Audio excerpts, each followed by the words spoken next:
It's nice that we could finally come together and do this. It's been us, hasn't it, really, that struggled with our confidence online. But yeah, really glad that we're here today. Oh yeah, absolutely. Talking about the retreat. Yeah. I find that the retreats are all of our passion in alignment with where we kind of want to go and how we want to help people. So we've got a few questions for you, Christopher. I don't know if you've prepared the same. I think we should just dive right in. So our questions are structured around how the retreat can be beneficial for a lot of people, and kind of like what we both bring as Joy of Nutrition and what self-realisation teacher bring to the actual table for a retreat, and how it can be beneficial for people, why it'd be good for them to get involved, book on, and how it can really transform their life. So I think we'll start with, what does self-realisation actually mean in simple terms? Yeah, well, I think to look at the bigger picture is good to start with. If we just kind of go from the bigger picture and we scale down. So if we think of the human body as a kind of microcosm of the macrocosm, meaning a smaller part of the whole, where the whole is mirrored in that smaller part. So if we can align ourselves, align the body with the universe at large, then we start to experience a greater state of harmony, of flow, of all those good qualities that come from that. And so self-realization is a kind of key part of that alignment, if you will. Many of us, we've been given a sense of identity that is, you could say, false, not in alignment with the true essence of what we are, which actually is beyond the body and mind itself anyway. So self-realization is to realize, as it says in the title, to realize the self. And the self is like the capital S, so it's not the small self or the false self that we've been taught that we are, which is really just to say that all we are is just a body and a mind and a set of circumstances, a set of limited identities, you know, man, woman, the roles that we play, our race, our nationality, our religion, these things that are part of life, but they are a limitation. And so there is something within us, a self or a being that we are, which is more true, something more expansive, something that is more essential to what we are. So self-realization in simple terms is just to realize that, to wake up to that, you know, to see what we are. It's often been said in a lot of spiritual traditions that through this false identity, that people have been existing in a kind of sleep state. So it's kind of like being in the dream of believing that we are something that we are not. And then from that dream comes self-imposed limitations. I can't do this, I can't do that, this is not possible. But also, maybe more deeply, maybe more essentially, suffering, to suffer, to be unhappy. When we think we are something very limited, we tend to suffer that, because it's the ego, which is this limited sense of I, this limited sense of self, which is the sufferer, the one that suffers. It is this, most people have this kind of mental story, a kind of inner commentary that runs in the mind. And so this kind of thought process in the mind, this personal story, is at the heart of the suffering that most people experience in daily life. Another word for suffering would be unhappiness. So states of anxiety, stress, depression, unease, restlessness, essentially all the what you would call the negative states, the limiting states, come from this false sense of identity, the ego self. So self-realization is a way of waking up beyond that to the true being, the true self, and in that true being, in that true self, it's the end of suffering. There is no suffering in that place, because it's a dimension of being that's beyond the mind and also beyond the body, really. So in that place there is peace, there is tranquility. I suppose how that ties in with the joy of nutrition is we've found through our experiences more of the physicality, and how we've used certain foods and certain protocols and certain detoxifications to bring us to that space, to allow things within this physical body to clear and make way for alignment.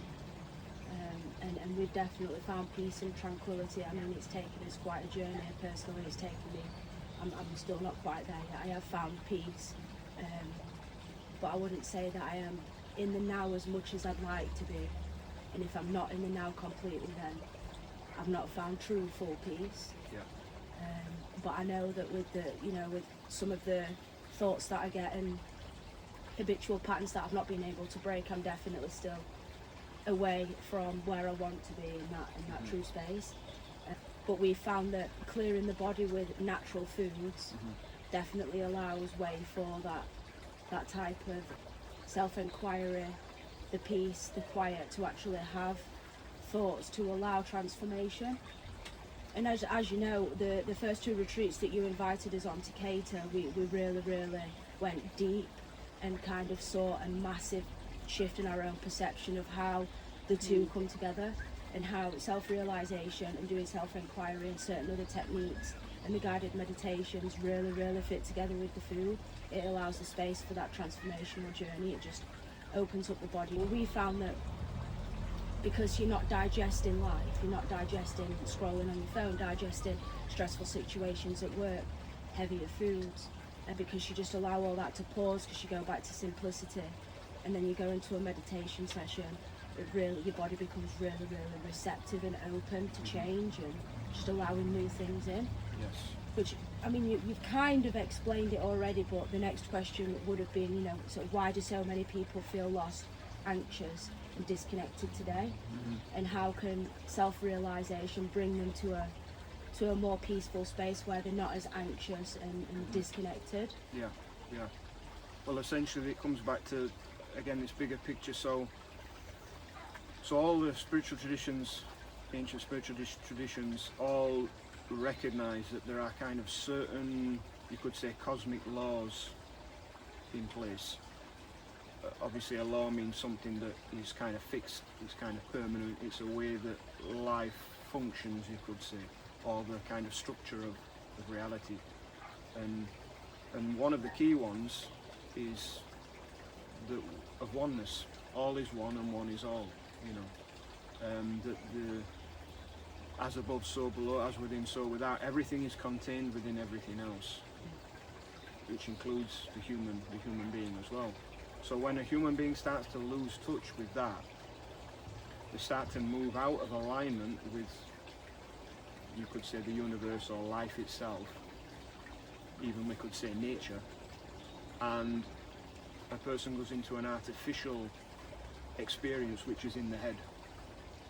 So they start to live through the images in the head, the voice in the head, which is all really cultural and artificial programming, cultural conditioning. So then a person tends to live through these ideas that have been given, and this takes them out of alignment with, you could say, the natural flow. The natural flow with life, the natural harmony and flow of their own body that is one with life and one with nature. So there's certain traditions have talked about this kind of idea of the right way of living, or what's been called the Dharma in the East. And so it's this idea that if you align yourself with, the universe as a whole, or with nature as a whole, then you start to operate in a more peaceful, harmonious way. Whereas as soon as you come out of alignment, you start to fall into a state of chaos, disharmony, disease, really. And that's where the food absolutely is so important, what you put into the body, and this kind of natural living is so important, because a key aspect of that, to align with the totality, is purity of body, purity of mind. Because what that means is that if certain things are being put in the body that are causing blockages, then it's going to lead to disease and impurity, and that's going to affect your state and your connection with the universe or life or nature as a whole, if you will. so then you operate in more chaotic states, which only leads to suffering and unhappiness and anxiety in all these states, you know. So there's a kind of map. There is a way to move back. There's certain practices, there's certain principles, there's certain things that can be done, certain ways to live, certain things to eat, that all nudge you back in alignment with life, so that then this body becomes, you could say, a conduit, you know, that aligns you with life itself. If you think of it like a bit like an aerial, you know, if our body is blocked in some way, then the signal gets blocked. You know, we're not able to tune into the whole of life, and so we essentially disconnect ourselves from ourselves. Yeah, and again, that's similar with the food, isn't it? With the food choices that we're looking to for sustainability and sustenance and vitamins and minerals, and when we kind of fall into those anxious and disconnect, so we clog the body up, become disconnected from purity, as you've just explained. People start to then fall back into those habitual patterns that are, you know, can be negative, and it can only harm the body, which further disconnects from the actual spirit and the mind of the thought, and how we can intentionally make better choices to come closer to the now and into alignment. And another key part of that, in terms of this kind of ways to align, is purity is one. Another would be compassion and non-violence. Would be, you know, this has always been something that's been spoken about, because, you know, and of course that's where it ties in as well with what you eat. Is what you're eating, is what you're putting in your body, has it come from an act of violence? Is it being done from an ability not to have compassion, to not treat all living things with some reverence, with some you know, respect? And of course we know that in our society today there's a lot of that moves people in the direction of you know, where there's less compassion, and there's less and there is violence in the way that we get certain things to put into the body as well. That's something that's really been coming up for us lately, isn't it? Trying to have more understanding and compassion ourselves for other people that struggle or just aren't aware of the compassion that we feel there's a natural law and morality to have, and that's again in alignment with who we truly are in that pure state. Where I've come to personally is that the mentality is beyond the physicality. So you can come to that space mentally without focusing so much on the physical, meaning consuming certain things. However, I feel that it will always be slightly diluted in comparison to what you can truly tune into. Yes. And that there'll always be something that feels missing, or that you don't feel quite settled in that space and now, and like there's always a search. Well, that's integrity, isn't it? To have integrity is where your actions align with what's within you.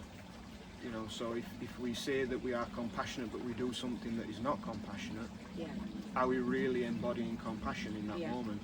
And so that's where the physical practices and the acts and the things that we do in daily life can actually they are a reflection of what we are choosing to embody within, which essentially is to align ourselves with the totality, you know, with that oneness. We're returning to that oneness. Larry wants a bit of oneness. Come on. Go on, Larry. So I think we'll move forward into kind of explaining really what we get into at the retreats, and what experience people, if they choose to book on, what that transformation really looks like. So what happens in your sessions at the retreats? Yeah, so in this particular retreat, which the theme is inner alignment, is a mixture of the more direct self-realization work that we do, which is kind of focusing on one method is to work with meditation and certain methods of the body, kind of moving the body into a state of alignment just through doing certain things, kind of unblocking the system, the energies within the body. That's one aspect. And then the other aspect is, which is a bit more subtle, is kind of self-inquiry. So it's this ability to be able to become still and kind of look and question who we are, and kind of look at life, almost like putting life under a microscope, putting reality under a microscope, and kind of looking again, because, you know, this is what we've all been exposed to, certain conditioning, certain programming from society, which have given us certain belief systems and certain ideas about who we are and what life is. And these ideas are essentially what takes us out of alignment with the whole, with these kind of cosmic laws and what we really are at the core. So self-realization is a way of kind of questioning those ideas, questioning those assumptions, those beliefs that we have, looking again to see that maybe they're not as true as what we might have thought they are, and then also to see what we are beyond those ideas, to recognize what we are beyond essentially name and form. And that's where this, you know, the self, capital S, in self-realization, or sometimes we could call it being, is to kind of move beyond the mind into a place of stillness where we can actually connect with that being and directly experience it for ourselves, rather than it being something that's a second-hand piece of knowledge, you know. So really it's to have a direct experience, a direct taste of what we are, and to then kind of dispel some of the ideas that are blocking us from that experience of ourselves. So essentially coming out of the mind into a deeper place of inner stillness, silence and presence. I'd say, just for the viewers out there that are listening as well, I think it's important to kind of share like our experience of how we found those sessions. And I'd say on day one, like session one, I found myself quite agitated. I found myself really trying to almost resist the peace and the quiet and the intelligence coming through me, and then by the last day I find that I want more peace.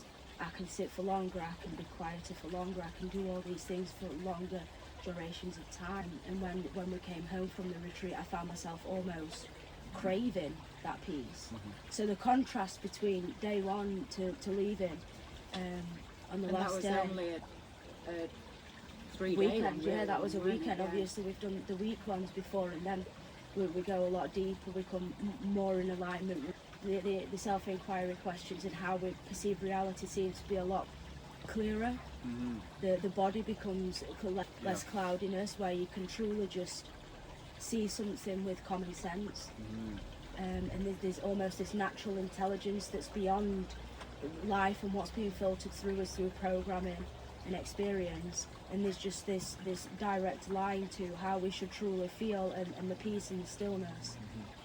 Yeah, clarity is a big thing, as you mentioned there, that sense of feeling clear, because it's the programming, the conditioning, these ideas that we've been given, living through the mind essentially, that creates a sense of confusion and distorts our state. If we kind of think of a nice little analogy for this, is if you think of like a mirror that's dusty, you know, if you try to see your reflection through that mirror, you're not going to be able to see your true reflection. At best you'll see a distortion. But if you can clean that mirror of dust, now you see your true reflection in crystal clarity. And that's kind of what it's like, is when we get beyond these ideas that we've been given about who we are and what reality is, when they move to one side, which can happen through inquiry, then all of a sudden what we encounter is life just as it is. Life as it really is. To see things, to see this moment as it really is, to see things as they are, to see ourselves as we are, to see others as they are. And of course that can be profound. That can be like a breakthrough for many people, where it's almost like seeing life for the first time. It's like returning back to that kind of childlike innocence. You know, when we were children, you went out into nature and everything felt like awesome. You were in a state of awe, a state of wonder. And so it's returning back to that state of awe, that state of wonder, rather than thinking that we know through the information that we've been given.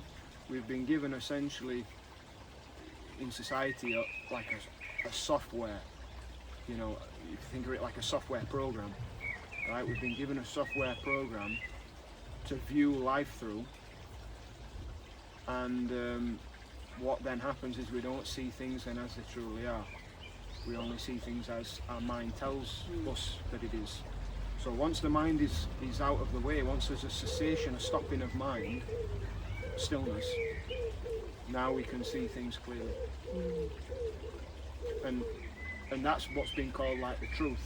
You know, when the spiritual traditions talk about the truth, and like it talks about the truth will set you free, the truth is beyond the mind.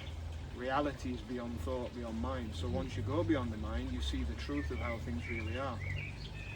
And would you say that in order to come onto our retreats that people would already have to have kind of had that connection or perception within themselves spiritually? Would they have had to have already practiced meditation, or can they just come on the retreat with no kind of spiritual experience? Really, I would say it comes down to resonance. So Yeah. if someone resonates, then it doesn't really matter if they haven't technically got experience on the surface or even have been practicing. The resonance is what will tell someone that this is for me. See, so if they have that resonance, like a chord that's being struck, you know, a bell ringing, then I would say listen to that resonance, and that means it's for you. But of course, if someone has some experience level, they've practiced, maybe they have some knowledge where they've encountered some of this, or they've had even an awakening experience, then absolutely this will be for them. You know, I would say it can be for all levels, because the way that it's approached is there's something for everybody, whether it's something on a more kind of tangible physical level, especially this retreat where we're going to be working with certain subtle, gentle methods of relaxation and breathing and meditation, but also for those that resonate with something that is a bit deeper, with the inquiry level as well, and also with the food and the detoxification and the vibrancy that comes from the foods as well. You know, all that together, there's something for everybody there. Yeah. I was just going to say, to go back to the mirror, that's like the food as well. The food clears our bodies. Stagnation. Yeah, so that we can see truly again. Yeah. Absolutely. Well, you'll know there's a connection, isn't there, between not just on the physical level in terms of toxins in the body and things like that, or lack of nutrition as well, and the effects that can have, but also how certain foods can kind of dull the senses and dull the mind, especially like heavy foods, foods that are really hard to process. Oily foods, fatty foods. Exactly, yeah. Whereas vibrant, living foods, they've got a certain energy to them that creates a certain vibrancy. They're generally lighter, so they're more easily processed, so they're more subtle on the system, which helps greatly with these kind of practices as well. Because if someone is eating heavy, dull food, all the energy, all the blood goes into the stomach for digestion. There's a tremendous amount of energy that's used for digestion.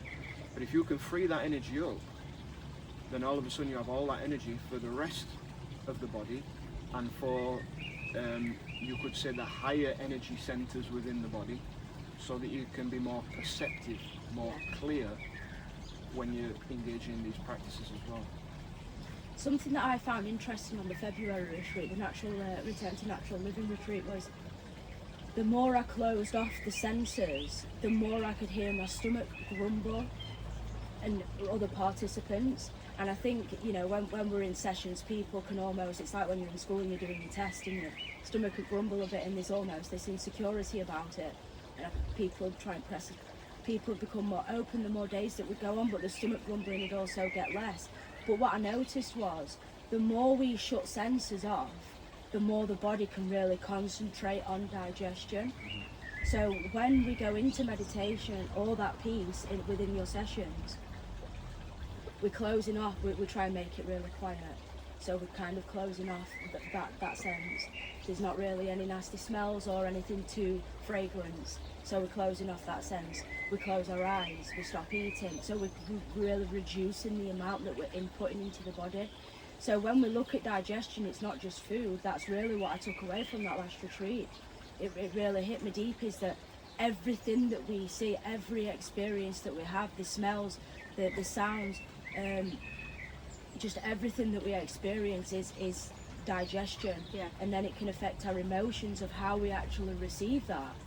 And then we've got to digest that emotion, which can be traumatic, it could be really joyous. So how we actually digest these things really, really affects our lives as well. That was a really big takeaway that I took away from the Return to Natural Living retreat in February. Yeah, there's so much. When people like to think of the word digestion, they think primarily just of food. But as you're saying, there's other ways that we digest. You know, in today's world, with so much information coming in, you're digesting that information coming in as well. So a retreat allows you to retreat from that overload of information and from daily life that tends to be chaotic and quite busy, especially if you're in traditional society. And the habits that have been maybe developed with eating certain foods and certain eating patterns as well.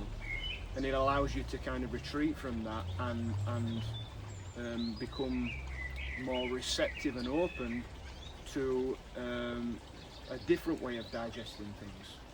You know, digesting, like you said, different foods, lighter foods, digesting more simple, natural sensations that's going on around you, whether it's in nature or whether it's just being in that kind of container of more silence and stillness as well.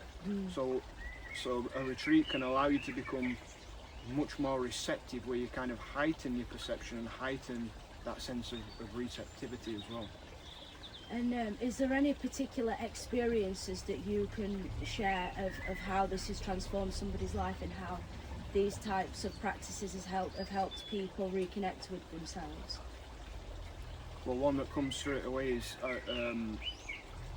a retreat that was done some years ago, particularly in the States, and there was a particular person who was carrying a lot of anger, and this anger was really weighing them down and affecting all different areas of their life. And when we went into investigation, we kind of questioned that and we looked at where that was coming from. This particular person had a breakthrough where they were able to see that, because before they were confused where was the anger coming from, then they could see clearly where this anger was coming from, what it was about. And this allowed them to liberate that anger, to release that anger. And in that experience of liberating it and releasing it, it was like a complete weight lifted. Right? Obviously anger is a dense, heavy state. So they felt this state of feeling light, completely light, unburdened. And this went on not just through the retreat, but from the days after the retreat, the weeks after. In fact, this went on for months, where this individual were constantly messaging, saying that they just were feeling amazing because they no longer had this anger anymore. Wow. So for people that are really carrying something, and a lot of times many of us are not even aware because it's happening in a subconscious way. So sometimes something maybe traumatic's happened. Again, it can just be down to a particular worldview, certain belief system that's been taken on. These things can be weighing a person down, and then through this kind of work that we do with the inquiry, the meditation and the retreat as a whole, it can help to liberate these dense emotions, liberate also beliefs that are limiting and damaging, and that just frees a person up. Yeah. So they have an experience of feeling more light, more free, more open. So through self-inquiry, we find that what would usually block people from living freely? What would usually block people from living freely allows them the tools to really investigate where that blockage is and where it's where it's rooted in and how we can remove it to become more freely. Would you say that that's one of your practices? Is self-inquiry to really allow somebody to live freely? That's really what self-realization essentially results in, you could say, is what's been called liberation. Obviously meaning to be free, and it's realizing that being level we were talking about earlier, that self in self-realization, it's pointing to a part of what you are that is not bound by name and form. It's not bound by what we think of as this world. It's not bound by the body. It's not bound by the mind. It's actually already free, but it has to be realized, because what you are is so free that you are allowed to believe that you're not free and to have the experience as if you're not free. And so many beings have the experience as if they are not free, as if they feel trapped, right? They feel stuck in patterns, in cycles, stuck in life circumstances, stuck in the mind, in their emotions, when actually what they really are is actually beyond all of that. It is free. So yeah, self-realization essentially is liberation, and all these different ways, whether it's the food, whether it's certain ways of living, whether it's these certain movements, relaxation, breath work, meditation, self-inquiry. These are all tools that nudges one in that direction of self-realization and essentially freedom. So if there's anybody watching here today and they're listening to our conversation and maybe they're still a little bit confused, maybe trying to break, we know what it's trying to break free from that programming, and it can be quite confusing. You can get lost, you can feel torn and pulled both ways because you're really trying to break free from, like, I'm 28, that's 20, I started when I was 22, that's 22 years of programming that I've kind of had to unravel and unwind and try and understand life again. It's kind of like being reborn.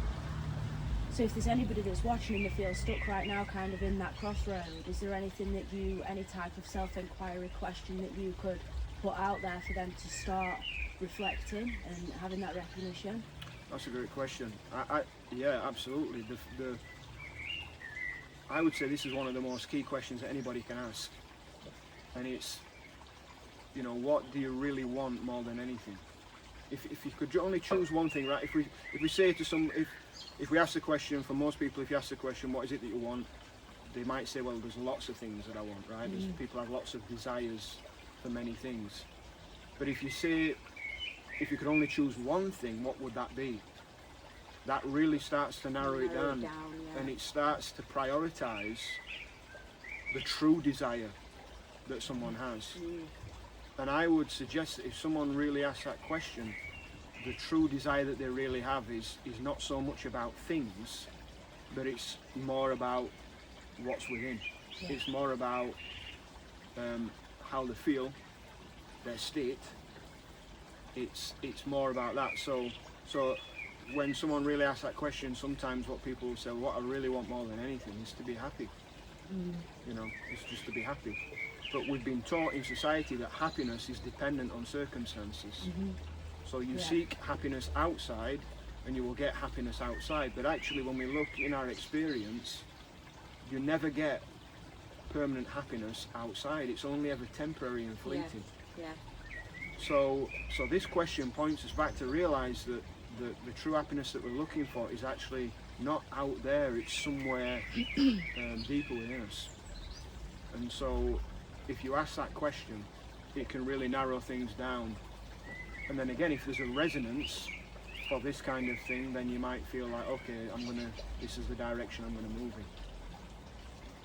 in. That's it. I mean, we've discussed this before, and I've reflected on that question a lot, and it's really worked for me in different ways, different times of my life.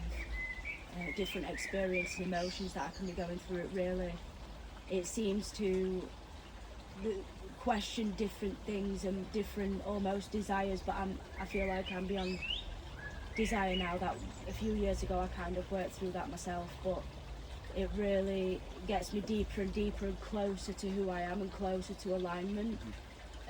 With every experience that I have in life, I keep reflecting on similar questions, Yes. and I find new patterns that I'm breaking free and, well, firstly becoming aware of, Yeah. and then trying to work away from them, but they kind of almost dissipate immediately. As soon as the awareness is brought to the problem, it kind of doesn't exist anymore once you break free, and again that weight just drops. It just seems to dissipate. Yeah.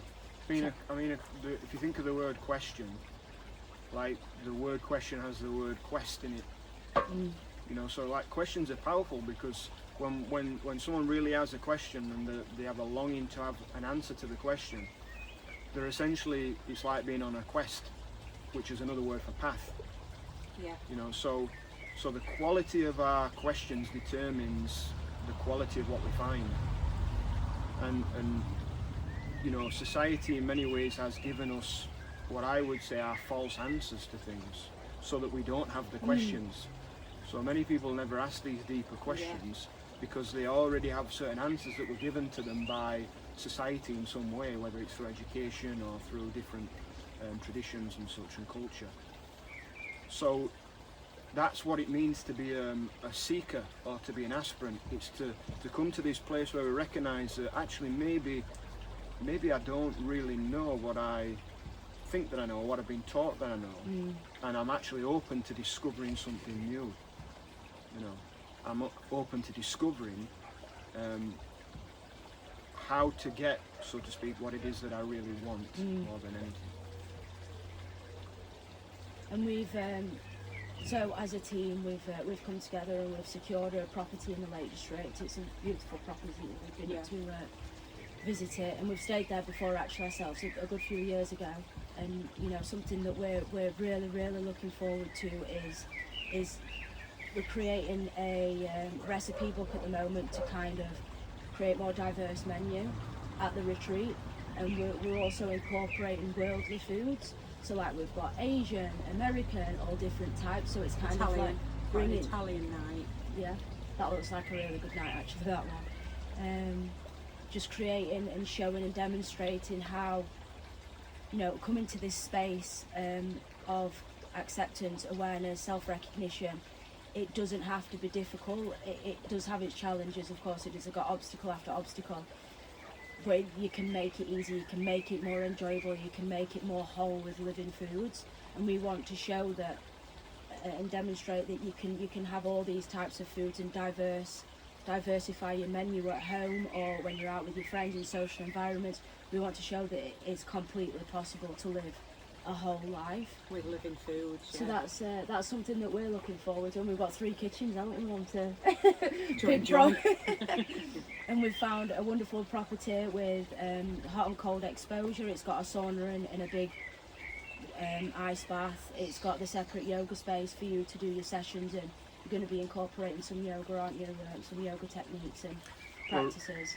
Yeah, these techniques, a lot of it comes from martial arts, which is a background that I have, that I was brought up in, and so it's very gentle, subtle movements that complement and that add to some of the deeper self-realization work. So when you put it all together, it really, what it does, it puts the body into a certain situation where you become then open. It's that brings them into that state of alignment that we were speaking about earlier, essentially. And have you got anything incorporated in there to use the hot and cold shower? Sorry, hot and cold therapy practices. Are you going to be using them? Well, it would be. It's certainly very useful to use it, isn't it? I mean, the hot and cold therapy is very beneficial in many ways. So who knows? We'll see. Maybe we'll do something for that for sure. And we're only 2 minutes away from the lake, so we could utilise that as a hot and cold therapy centre. Yeah. So we're going to be on. Yeah, absolutely. very raw. That's what we like, isn't it? We want to incorporate the more natural ways of life, and that's kind of why we're focused on the umbrella of the retreats being the return to natural living, because something that keeps just, you know, me and my mum discuss a lot of things in great depth, and something that we always come back to is that simplicity of returning to nature. Everything comes back to returning to nature. It does. This original plan, that's almost a blueprint beyond, you know, like the wars, and I mean, there could be an apocalypse and we still always return back to that simplicity of growing your own fruits and vegetables, being part of a community and helping one another and turning to your neighbours, and showing love, demonstrating love. That's the biggest thing for us, is doing this to connect communities together, because we found that on this journey there's a lot of people that have lost families, they've got broken relationships, they've gone through a lot to try and stay true to themselves. And creating a space like this and welcoming people into it to actually share and build a community where we can continually just message that person online, and that's the power of social media, is we can connect with people and share that space of love, and it's healing. I found that it's the most healing thing, is sharing love. It's the most important thing. So are there any experiences on the retreats that come to mind in terms of people's experiences that they've had with the food? And Absolutely, that you'd like to share? Really transformational, actually, and quite overwhelming, especially the retreat that we did in February. The messages that we received after that retreat was really, really overwhelming, how gracious and how much gratitude people have got for us. But, you know, we don't do it for us, we don't do it for money, we do it because it's the right thing to do, and it's a communal thing to do, and we've been blessed with a strength and determination to learn certain truths, and these aren't our truths, they're only to pass on as a like seed setting. You know, like you've just explained about seeking, you know, we seeked, and now we just want to share and carry that information on, whether it's through our family, through generations. You know, we just want to share that information. It's not ours. It's always been. It's a natural thing, and we demonstrated that through our food, and there were quite some transformations. Some participants returning home and incorporating it into their lives where there's children. That's one of the biggest things for us, is it, again, coming back to that generational strength of, you know, we can't just change our lives, it's got to be a future thing as well that we'd kind of consider. So people taking these practices home and incorporating them into the family life and around the table, getting children cooking healthy meals, that's a real reward. But people staying raw, coming on the journey and feeling like they can't live without meat for even a couple of days, and then after they wondered how they ever ate meat. Men as well, like big men would kind of rely on, you know, doing long labouring hours, and then realising that they didn't actually need the meat or the dairy or the more heavier foods, and the convenience of processed foods, how easy it is to drive through these days, really making the time and setting the time for that wholeness and completeness to sustain the body. I find that there's a real fine line between selfishness and selflessness, and I think that everybody needs to be more selfish and meet themselves in the middle there. Again, it's that space of alignment, is if we're continually thinking about other people, when do we ever make that time for ourselves? And I think there's a degree of wellness that we have to really consider to be better people, stronger people, healthier people, show up for our family, show up in ways that we choose to demonstrate that in our lives. Is there any experiences that you can remember? No, I think you just said the main one for me was Guy. And when he messaged and said that he'd stayed raw since the retreat and lost 10 pounds and were feeling fantastic, and they passed it on to the children, they were bringing it more into the children's lives. Yeah, I mean, I suppose there's the weight loss as well. Then there's Aisha and Tom, who have stayed raw since the retreat. Yeah. I mean, Aisha always was, but Tom wasn't, so yeah, it's fantastic.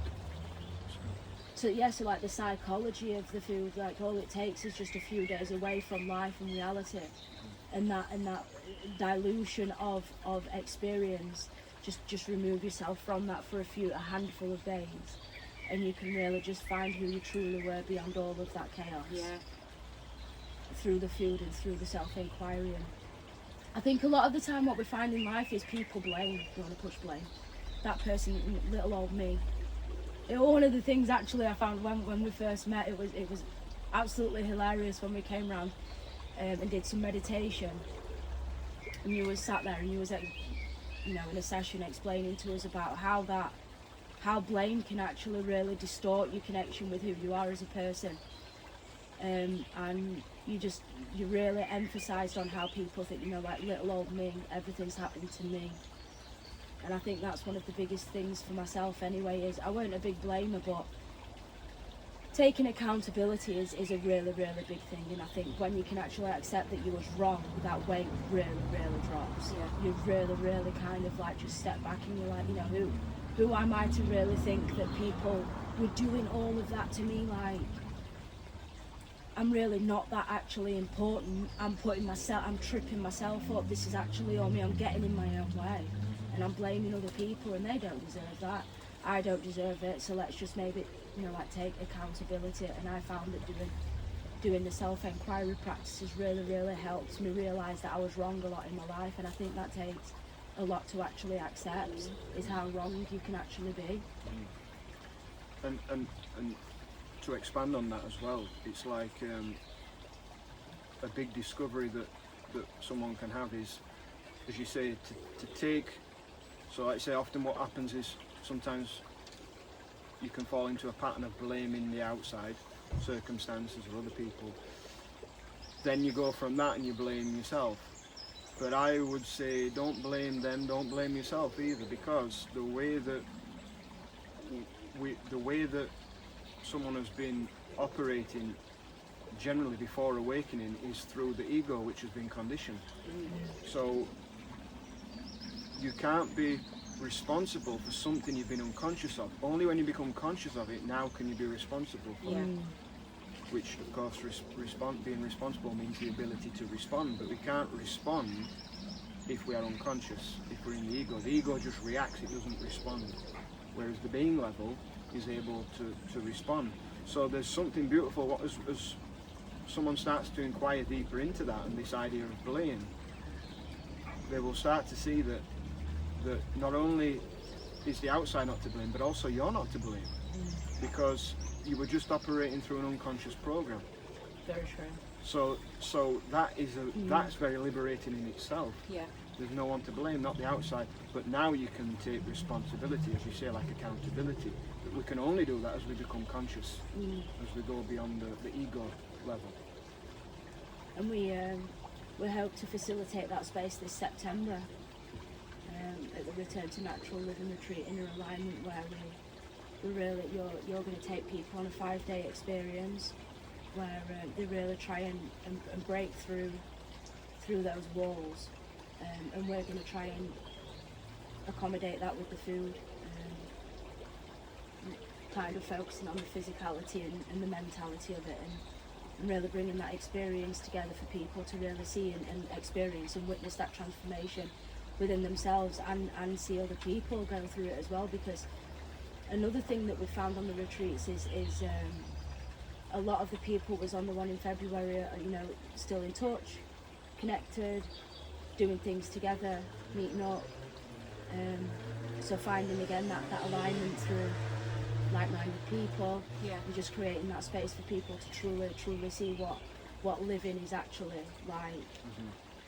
Well, it's something that's very useful at this time, especially because, obviously anybody knows, unless they're living in a cave, that you look out into society at the moment and society is falling into more chaos. There's wars, there's conflict, there's so much division, old systems sort of weakening and sort of crumbling, falling apart, and so this is